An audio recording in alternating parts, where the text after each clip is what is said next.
Saudara, jelang pemberlakuan ASO, saat ini sebagian saluran televisi analog di wilayah kota Banda Aceh dan Aceh Besar mulai hilang dan berbintik, sehingga warga mulai memasang perangkat set-top box untuk dapat menikmati siaran TV digital dengan gambar dan suara yang jernih. Meski migrasi siaran TV digital atau ASO belum diberlakukan secara resmi, namun saat ini sejumlah channel saluran TV analog di wilayah Banda Aceh dan Aceh Besar mulai hilang dan berbintik, sehingga warga terpaksa harus membeli perangkat set-top box agar dapat menikmati siaran TV digital. Seperti Ahmad, warga Ujung Bate, Aceh Besar. Sejak beberapa hari lalu, ia telah memasang set-top box lantaran tampilan saluran TV analog di rumahnya mulai kabur dan berbintik. Bahkan, ada beberapa channel yang hilang secara otomatis.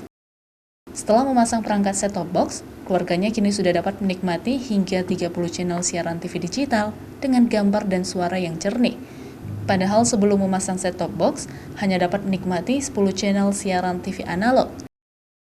Yang lama memang bintik masih kan.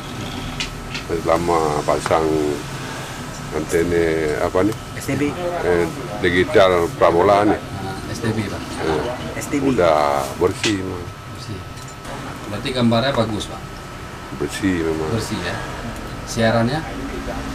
Ya bertambah memang. Udah ada berapa siaran Pak?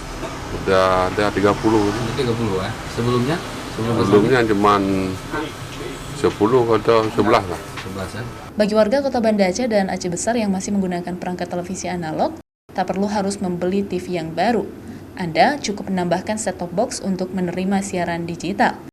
Namun, bagi warga yang sudah menggunakan perangkat TV digital, tinggal mengubah pengaturan pada remote, pilih auto scan, Anda sudah dapat menikmati siaran TV digital dengan kualitas gambar dan suara yang jernih.